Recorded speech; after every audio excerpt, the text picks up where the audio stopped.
Assalamualaikum warahmatullahi wabarakatuh.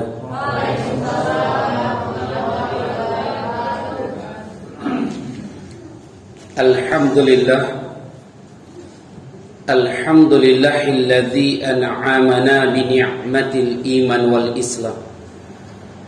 Asyhadu an la ilaha illallah wa asyhadu anna Muhammadan abduhu wa rasuluh. Alladzi arsalahu Allah bil haqq basiran wa nadhiran. Allahumma salli wa sallim wa barik ala Muhammad wa ala alihi wa man tabi'ahum bi ihsan illa yaumiddin, amma ba'd. Faqala Allah ta'ala fil Qur'anil Karim, a'udzu billahi minasy syaithanir rajim. Bismillahirrahmanirrahim. Innal ladzina amanu wal ladzina hajaru wajahadu fi sabilillah ulaika yarjuna rahmatallah wallahu ghafurur rahim. Shadaqallahul azim. Yang sama-sama kita hormati Ketua Masjid Baitur Rahman beserta jajarannya, para tokoh, para alim ulama, dan teristimewa para jamaah bundo-bundo yang dimuliakan oleh Allah Subhanahu wa taala.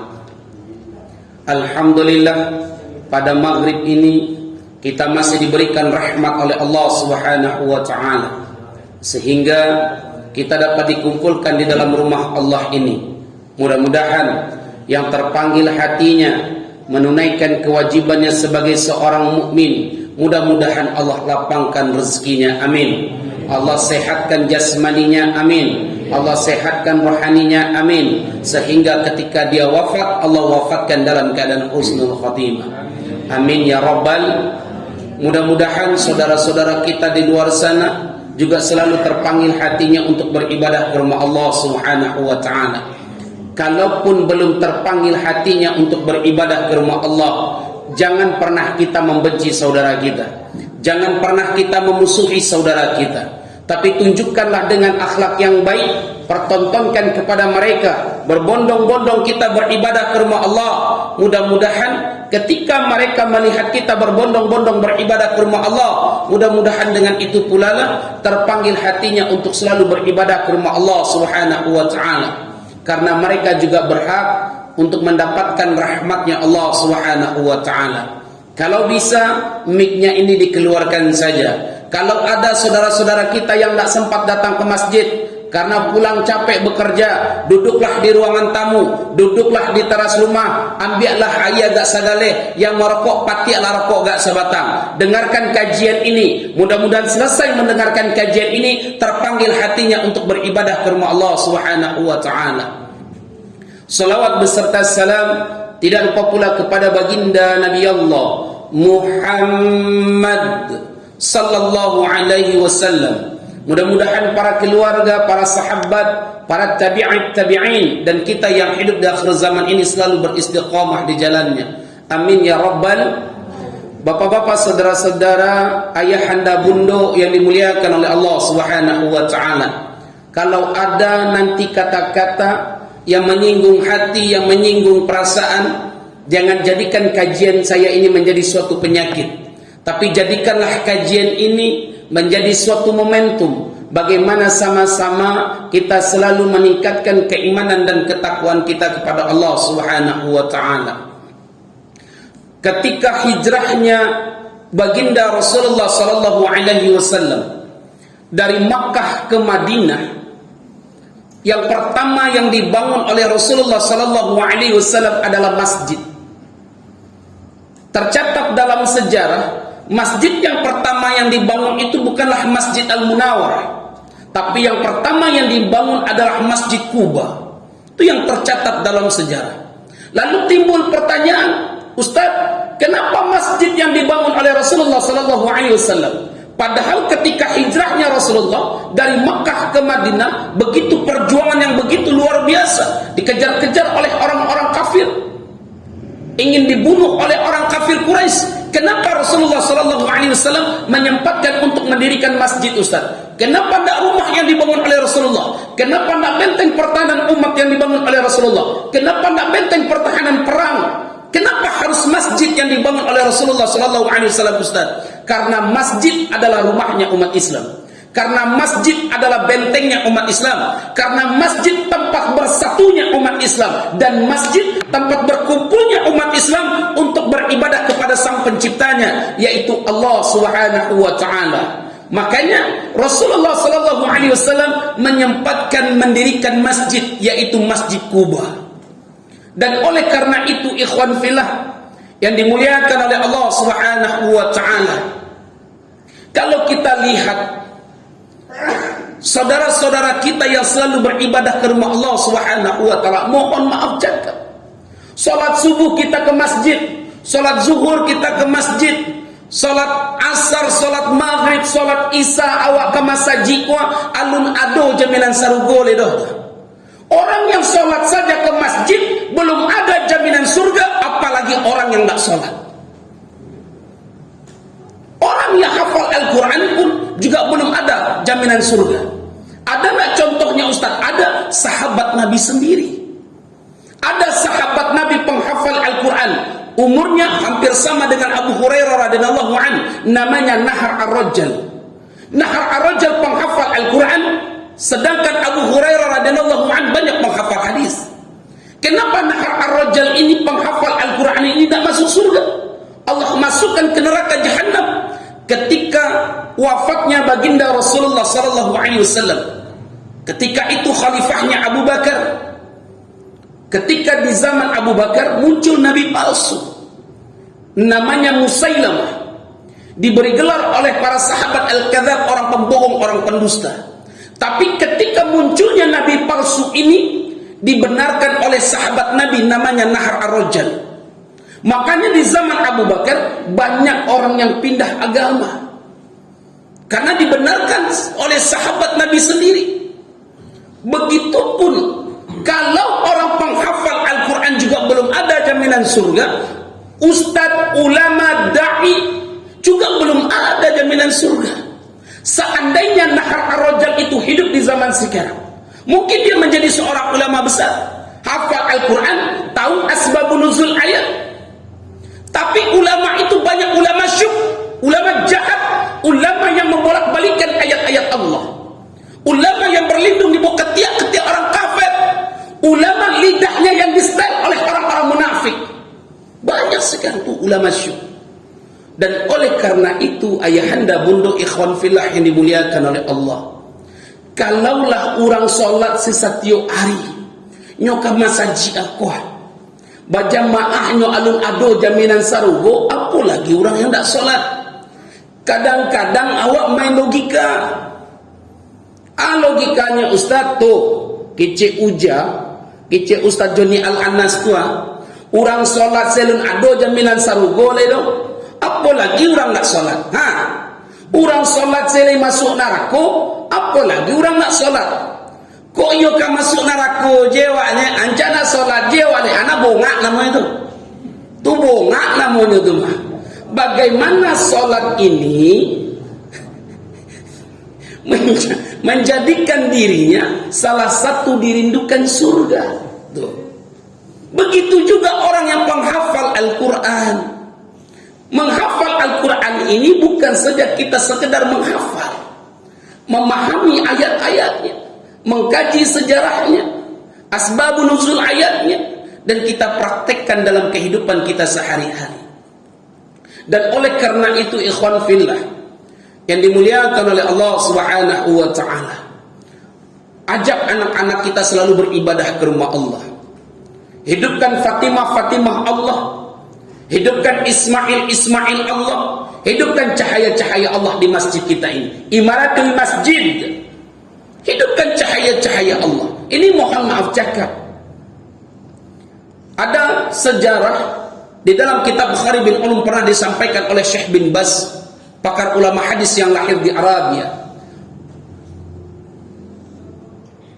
Dalam kitabnya Bukhari bin Ulum, beliau pernah menerangkan, walaupun sejarah ini ada yang mengatakan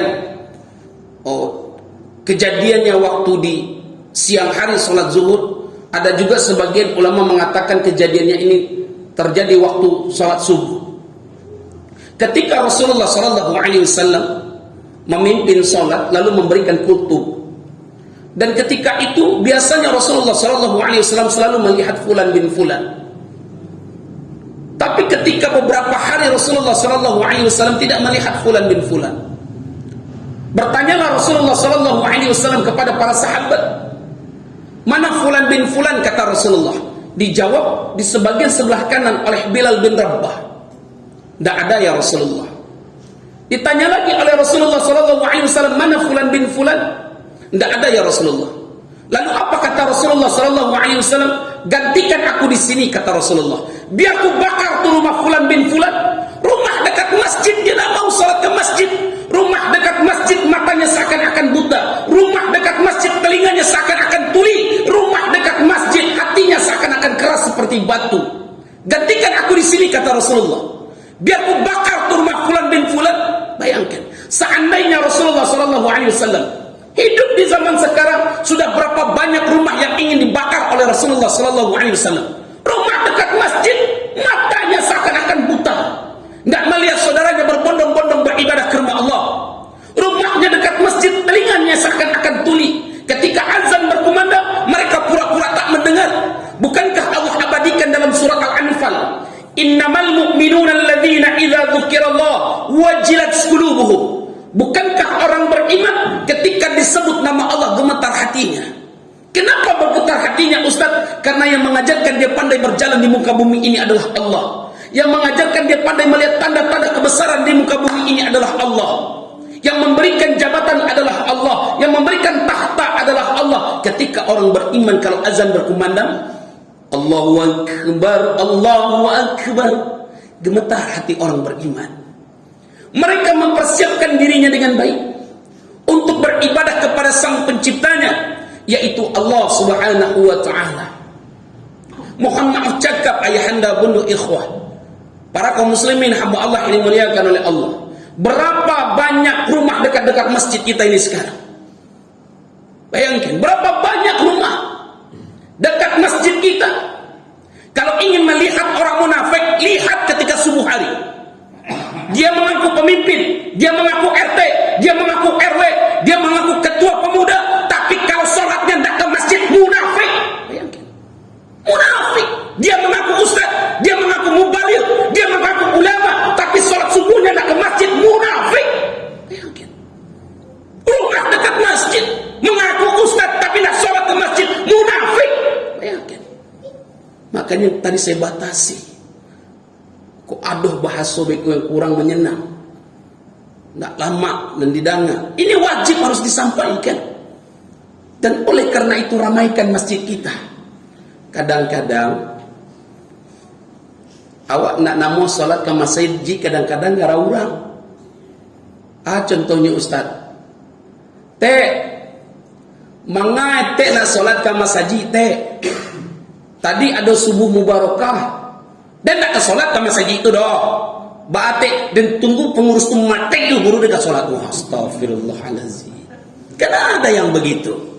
Ya Rob, kadang-kadang gara-gara orang, nanamu solat ke masjid. Malahan kadang-kadang rahmat Allah saya jadikan alasan. Contohnya Ustaz, hujan. Hujan itu rahmat Allah. Menganak solat maghrib tadi tentu dah hari hujan. Dah menganak solat ke masjid dah hari hujan dingin. Padahal hujan itu adalah rahmat. Kok hujan-hujan sagete hujan dijadikan itu alasan. Hujan itu adalah rahmat. Kalau hujan dijadikan alasan, kalau cuaca dingin dijadikan alasan, tidak bisa, karena itu adalah rahmat. Jangan-jangan ketika hujan dijadikan alasan, ketika cuaca dingin dijadikan alasan, jangan-jangan bukan hujannya yang salah, bukan cuaca dinginnya yang salah, jangan-jangan kau dalam hati kau punya masalah, sehingga rahmat Allah pun dijadikan alasan untuk tidak beribadah ke rumah Allah Subhanahu wa ta'ala. Jangan-jangan Dan oleh karena itu, ikhwan fillah ini muliakan oleh Allah, ajak saudara-saudara kita untuk selalu beribadah ke rumah Allah. Ajak saudara-saudara kita untuk selalu meramaikan rumah Allah. Masjid ini, Masjid Baitur Rahman ini, karpetnya sudah bagus, bangunannya yang cantik, kita beribadah nyaman di dalamnya. Apa juga yang menghalangi awak lain nak namo solat ke masjid cubalah. Yang menghalangi awak lain. Bapiki kita secara logika saja. Yang memberikan sehat Allah, yang memberikan rezeki Allah, yang memisahkan jiwa kita ini, jasad ini dan ruh ini adalah kehendak Allah. Nah mau kau nak tentu. Kaulah Allah semuanya memberikan nikmat. Apa yang membuat awak nak namu beribadah ke rumah Allah? Seandainya contoh ayahanda bunda ikhwah, seandainya Allah berikan kita jatah umur di dunia ini 65 tahun. Kini umur awak lah 60 tahun baru tinggal lain. 5 tahun badan lah bau tanah, mata lah sayur, tulang lah mulai lama. Nak namu solat ke masjid lain. Apa kolah nang salah? Ana salah itu. Badan lah bau tanah, uncik mata lah mulai pudu, matahari lah mulai tabanam. Nak yang namu solat ke masjid lain. Ya Allah, kenapa saya berani berbicara seperti ini ayahanda bunda yang dimuliakan oleh Allah? Saya masuk ke Sumatera Barat ini akhir 2017 dan saya berjelajah berdakwah di seluruh Sumatera Barat. Kemarin saya pulang dari Damasraya. Begitu banyaknya dia mengaku orang Minang tapi sholatnya enggak, malahan mengaji enggak pandainya dong. Mengaku orang Minang lo tuh mah. Orang Minang kok pasti pandai mengaji, pastinya pandai sholat, karena orang Minang kok adek bersani syarat bersani kitabullah. Syarat mangato adek memakai. Orang Minang sudah pasti orang Sumatera Barat, orang Minang sudah pasti orang Padang. Tapi orang Padang, orang Sumatera Barat alung tantu orang Minang. Baca itu Ustaz, orang Cina tinggal di Padang, KTP Padang tapi bukan orang Minang. Orang Jawa tinggal di kota Padang, KTP-nya KTP Padang tapi bukan orang Minang. Kalau orang Minang ambo jamin inyo 100% umat Islam. 100% umat Islam. Dan oleh karena itu yuk, ajak saudara-saudara kita untuk beribadah ke rumah Allah. Ramaikan rumah-rumah Allah. Hidupkan cahaya-cahaya Allah. Yang namanya mau ku awak nak tahu. Tak tahu. Maut itu tak bisa dimajukan dan tak bisa dimundurkan. Kullu nafsin dha'iqatul maut. Setiap yang berjiwa itu pasti akan merasakan kematian. Pastinya akan mencoba mati. Yuk, ramaikan rumah Allah. Hidupkan cahaya-cahaya Allah. Imaratul masjid. Ramaikan rumah Allah ini. Tapi kalaupun alun ado dun sana awak, alun tak panggiannya ledoh untuk beribadah ke masjid, jangan awak musuhi doinyo. Jangan namu awak badun sana jinyo. Baca itu Ustaz. Kadang-kadang mohon maaf cakap, dek ni mamaknya nak namu solat, nak namu senin sokun ini mamaknya kali dah. Maitam, aku nak solat-solat ke masjid itu tak buka hati dia lah doh. Nang kicik mak hitamnya ko, nang kicik kepenakannya. Mak hitam kalau nak namu solat juga lailah tak kayak ko bantu mak hitam mah. Ada nak kalian anggap mak hitam ko ni mamak lah doh. Itu salah namanya. Walaupun rajin awak solat, walaupun solat awak baik, walaupun sedekah awak baik, walaupun puasa awak rancak, walaupun awak baik umroh, walaupun awak naik haji, la yadkhulul jannah, tidak akan masuk surga orang-orang yang memutuskan hubungan tali silaturahim itu. Walaupun puasanya bagus, walaupun solatnya baik, walaupun setiap harinya solat ke masjid, tapi tunjukkan dengan akhlak yang baik. Ajak saudara-saudara kita Dan oleh karena itu, ayahanda bunda kandung dimuliakan oleh Allah Subhanahu wa taala, pernah seorang ulama besar di Indonesia ini, nama beliau adalah Profesor Dr. Ali Mustafa Yaqub. Beliau pernah menjadi imam besar di Masjid Istiqlal. Beliau pernah mengarang buku namanya Setan Berkalung Sorban. Buku itu sangat menarik isinya. Malahan buku tersebut banyak terjadi di saat sekarang ini. Apa maksudnya Ustadz? Mereka yang banyak memahami ayat-ayat Allah, tapi mereka semata-mata hanya mencari kekayaan duniawi, kepuasan nafsunya, dan mereka manipulasi ayat-ayat Allah. Dan itu terjadi pada saat ini. Apa contohnya Ustaz? Aduh, namanya Persatuan Dukun Indonesia,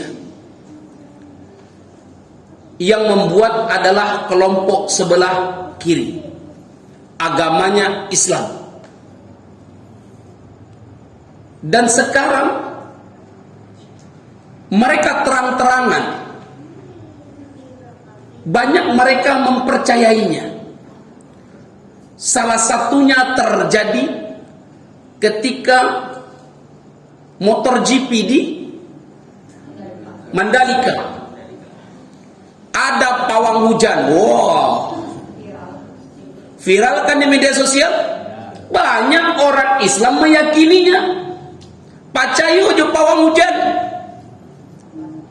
Baapun awak mempelajari sejarah, cobalah cari dengan orang-orang yang ahli hadis, yang ahli fikih, ataupun ilmu tafsir. Tidak akan pernah kita temukan sejarahnya yang namanya kita menahan hujan, atau memberhentikan hujan, atau menolak hujan, atau menghalikan hujan. Yang ada sholat meminta hujan.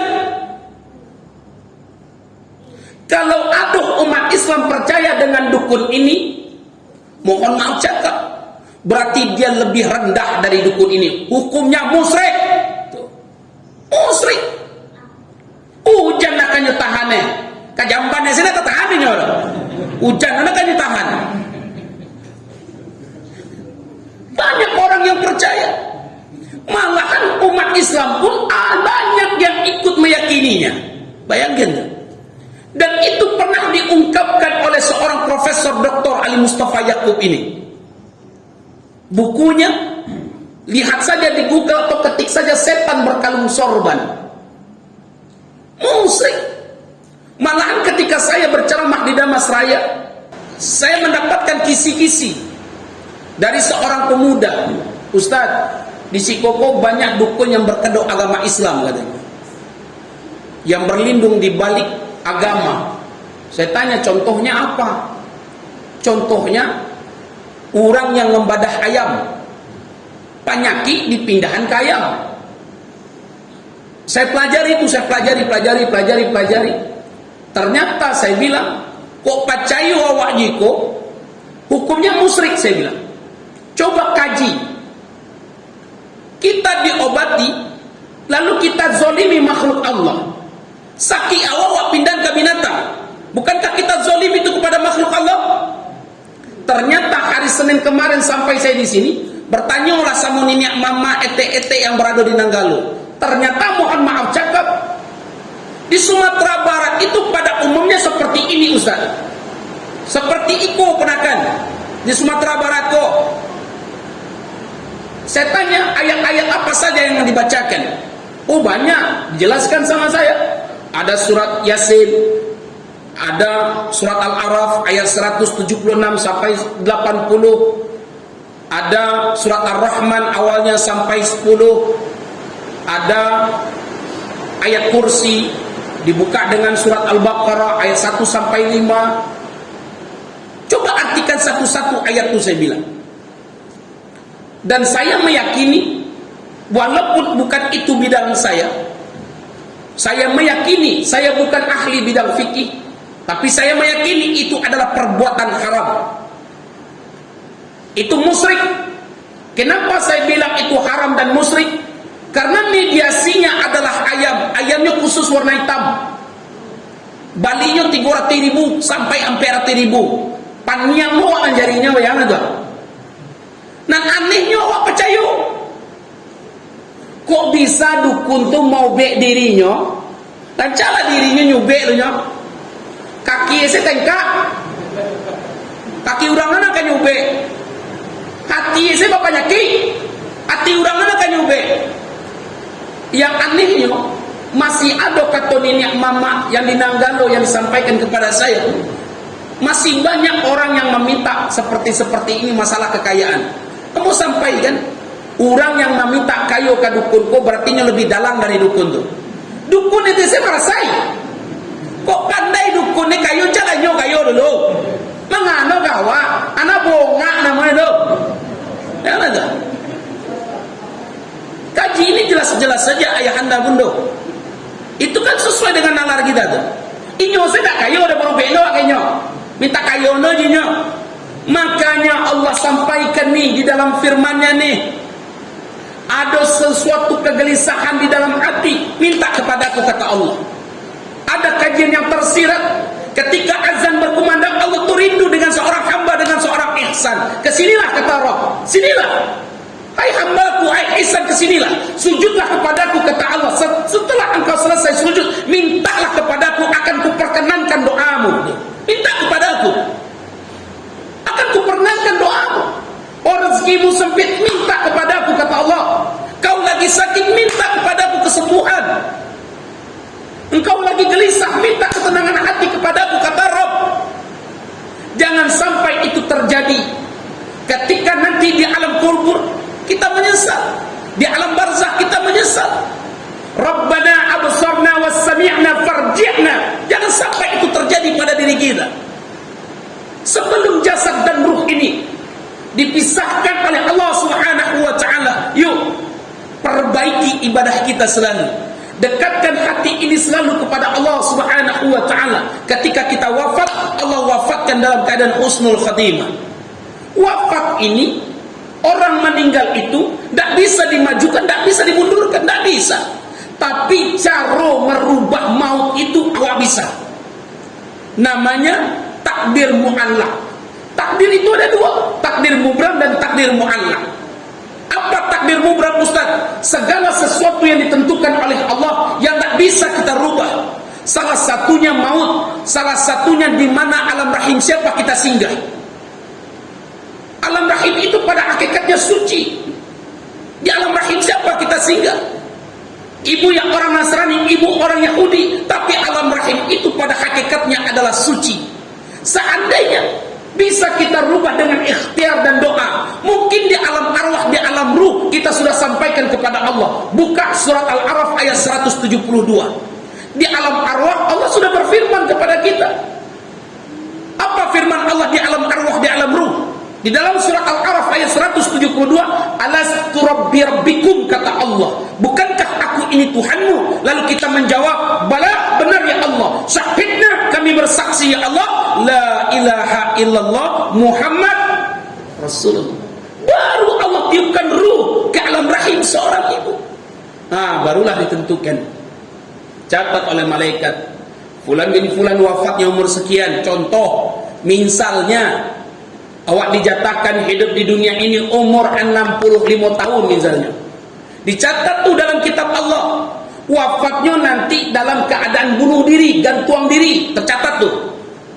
Tapi semasa hidupnya dia selalu berdoa kepada Allah, ya Rabb, wafatkan hamba dalam keadaan husnul khatimah. Ya Rabb, wafatkan hamba dalam keadaan bersuci. Ya Rabb, wafatkan hamba dalam keadaan tersenyum. Ya Rabb, wafatkan hamba dalam keadaan melihat surgamu ya Allah. Wafatkan hamba dalam keadaan salat. Ketika kita berdoa kepada Allah Subhanahu wa taala, doa kita ini diaminkan oleh para malaikat, maka Allah jawab dalam surat Ar-Radd, yamhullahu man yasha wa yuthbit wa indallahumul kitab. Yamhullah, Allah akan hapus. Apa yang dihapus oleh Allah? Setiap apa yang ditetapkannya di sisinya terdapat umul kitab. Yang tadinya dia wafat dalam keadaan syu'ul, tapi Allah rubah dalam keadaan husnul khotimah. Waktu tidak dimajukan dan waktunya tidak dimundurkan. Pada hari itu dia wafat, tapi wafatnya dalam keadaan husnul khotimah. Bisa kita rubah kalau doa kita benar-benar kepada Allah. Mangkonyo ko aduh orang yang mengicek dan kinilah taubat sombong. Ko aduh orang yang mengicekkan kini ko adalah sukses hijrah sombong. Nah aduh tu dah. Oh dan kinilah hijrah. Dan lah subhanah hijrah. Dan nak kababuik dosa lero nah aduh tu bohong. Apa maksud taubat dan hijrah itu sesungguhnya Ustaz? Ketika taubat kita itu berhasil, ketika hijrah kita itu berhasil, nanti kita nikmati berada di surganya Allah Subhanahu wa taala. Jangan mengaku kita seorang ulama, jangan mengaku kita seorang mubaligh, jangan mengaku kita bertaubat kepada Allah, tapi ujung-ujungnya Allah masukkan ke nerakanya Allah. Taubat yang sukses itu nanti kita menyaksikan kita sendiri masuk ke surganya Allah Subhanahu wa taala. Dan oleh karena itu ikhwan fillah, ayahanda bunda kandung dimuliakan oleh Allah Subhanahu wa taala, begitu luar biasanya masjid ini. Masjid ini adalah salah satu tempat yang disucikan oleh Rasulullah sallallahu alaihi wasallam. Begitupun umat Islam. Yuk ramaikan masjid ini, baca Al-Qur'an ini dengan baik, pahami Al-Qur'an ini dengan baik. Jangan sekali setahun sewa baca Al-Qur'an. Kadang-kadang di bulan puasa sewa baca Al-Quran. Kok bisa habis solat tu cali ayulah Al-Quran awak? Ndak nak bisa dalam sehari itu gak setiap waktu indaklah. Kok bisa sehari sekali wak cali pulau? Hafal ayat-ayat Allah ni, pahami maknanya, tahu artinya, apa maksudnya, pahami dengan baik. Kok kadang-kadang indak mohon maaf cakap, mengaku wak agama Islam ndak pandai mengaji, bohong. Saya tak yakin agamanya Islam. Mohon maaf cakap. Saya yakin kalau orang Islam itu, orang beriman itu, dia pandai membaca Al-Quran, dia bisa melaksanakan sholat. Buat apa gunanya kita beragama Islam tapi tidak pandai sholat? Kalau saya ceritakan lagi, ada namanya asbabun nuzul ayat, surat At-Taubah ayat 84 tuh. Asbabun nuzul ayat itu tentang orang munafik yang hidup di zaman Rasulullah, namanya Abdullah bin Ubay. Siapa Abdullah bin Ubay itu Ustaz? Abdullah adalah anaknya Ubay. Ubay adalah sahabatnya. Mungkin saya bilang, saya tidak mau mengatakan dia adalah seorang sahabat. Dia hidup di zaman Rasulullah SAW. Kenapa? Ubay ini orang munafik. Ubay ini orang fasik. Ketika waktu terjadi perang Uhud, Ubay ini ikut bersama Rasulullah SAW. Perang Uhud itu ketika itu dipimpin oleh pamannya Rasulullah yang bernama Hamzah. Rasulullah ikut dalam berperang ketika itu. Dibawa pasukan 1000 mujahid ke medan perang. Dan di pertengahan jalan Ubay berkata kepada Rasulullah SAW, "Ya Rasulullah, ibuku masih hidup ya Rasulullah. Boleh tidak ambo pulang untuk merawat ibu amboku?" kata Ubay. Apa kata Rasulullah? Pulanglah. Sesungguhnya jihad yang paling baik di mata Allah adalah orang yang memuliakan kedua orang tuanya. Pulang Ubay. Tapi Ubay ini pulang tidak sendirian. Padahal ibunya tak sakit, cuma siasat Ubay.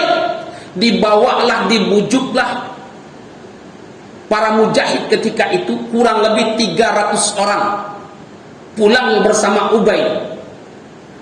Dan tercatat dalam sejarah, perang Uhud itu pasukan mujahid kurang lebih 700 orang yang dipimpin oleh pamannya Rasulullah yang bernama Hamzah.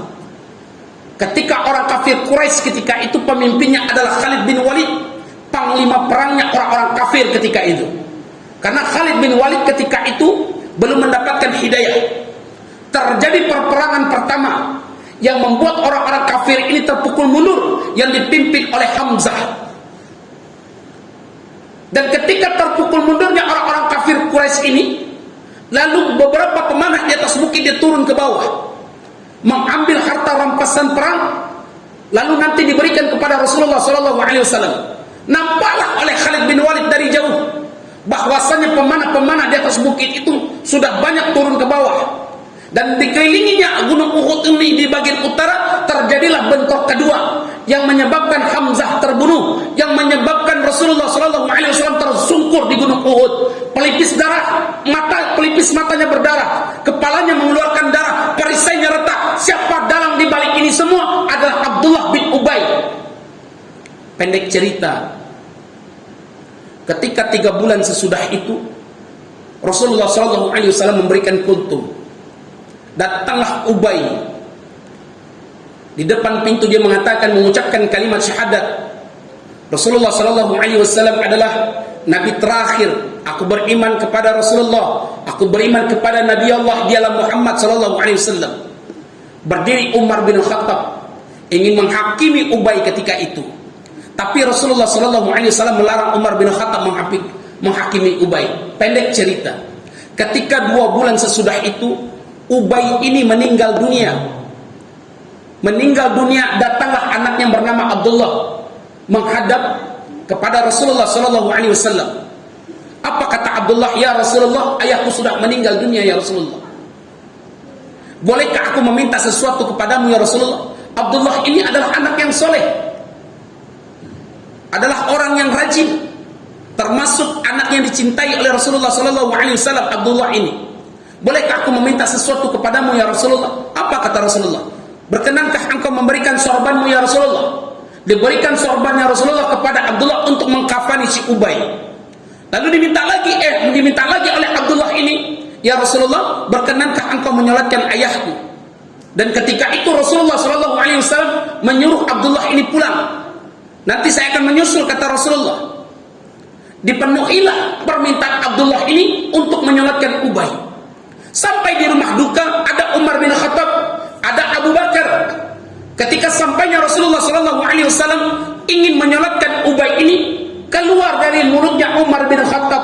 Apa kata Umar bin Khattab? Ya Rasulullah, kenapa engkau ingin menyolatkannya ya Rasulullah? Bukankah dia orang munafik? Bukankah dia adalah orang yang salah satu merencanakan untuk membunuhmu ya Rasulullah? Ketika Rasulullah SAW menoleh kepada Umar bin Khattab, Rasulullah SAW tersenyum. Dan ketika itu Rasulullah membalikkan badannya lagi untuk menyolatkan Ubay. Dan ketika itu Umar bin Khattab memohon ampun kepada Allah.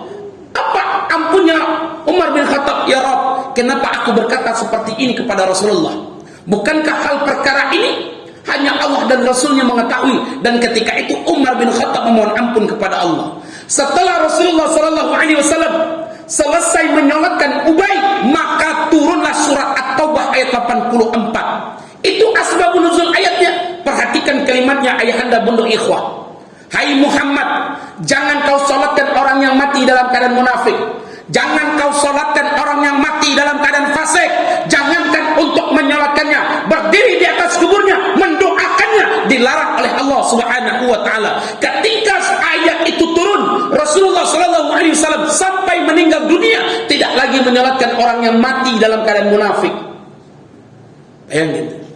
Sekarang kita lihat, dia mengaku agama Islam, tapi seumur hidupnya tidak pernah sholat, seumur hidupnya tidak pernah menebar kebaikan, pekerjaannya hanya selalu berjudi. Di KTP-nya Islam, yang mengaku Muhammad adalah Rasulullah, dia mengaku Allah adalah Tuhan Allah.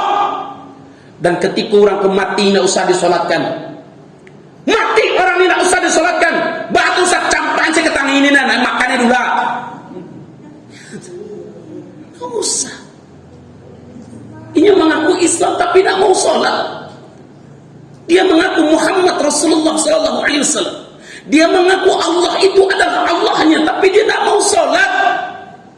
Kawat tunggu dulu, badanku kesaki-saki baru aku ingin sholat. Kawat tunggu dulu, badanku kabau tanah baru aku ingin sholat. Setiap manusia Allah berikan nikmat, maupun dia orang kafir, maupun dia orang Yahudi, maupun dia orang Majusi. Setiap manusia Allah berikan nikmat, Tapi tidak semua manusia Allah berikan rahmat. Orang beriman tidak takut mati. Orang beriman tidak mencari mati. Tapi orang beriman mempersiapkan matinya dengan baik untuk bertemu dengan sang penciptanya, yaitu Allah Subhanahu wa ta'ala. Maka berlakulah surat Al-Bayyinah, innal ladzina amanu wa 'amilus shalihat ulaika hum khairul bariyah. Orang yang beriman kepada Allah, orang yang beriman kepada Nabi Allah, orang yang beriman kepada kitab Allah, orang yang beriman kepada para malaikat Allah, qada baik dan qada buruk datangnya dari Allah, mereka yang beriman kepada hari akhir, lalu mereka mengerjakan kebajikan di muka bumi ini dengan setulus hati. Mereka salat, mereka berpuasa di bulan Ramadan, mereka membayar zakat, mereka naik haji, mereka berkurban. Ulaika hum khairul bariyah. Ini adalah sebaik-baiknya makhluk. Mudah-mudahan kita di sini semua termasuk sebaik-baiknya makhluk yang akan Allah rindukan surganya Allah Subhanahu wa ta'ala. Mudah-mudahan saudara-saudara kita di luar sana yang malam hari ini mendengarkan ceramah ini, mudah-mudahan hatinya selalu terpanggil untuk beribadah ke rumah Allah Subhanahu wa ta'ala.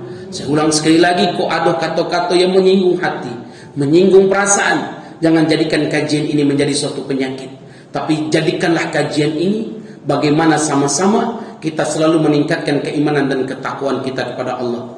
Ana al-fakir, mohon maaf, di sini ana bukanlah orang yang baik, tapi hanya untuk berusaha untuk menjadi lebih baik. Ana bukanlah ahli surga, tapi hanya berusaha untuk dirindukan surganya Allah Subhanahu wa ta'ala. Kita sama-sama terus belajar dan belajar untuk menggapai surganya Allah Subhanahu wa ta'ala. Kurang lebihnya mohon maaf. Assalamualaikum warahmatullahi wabarakatuh.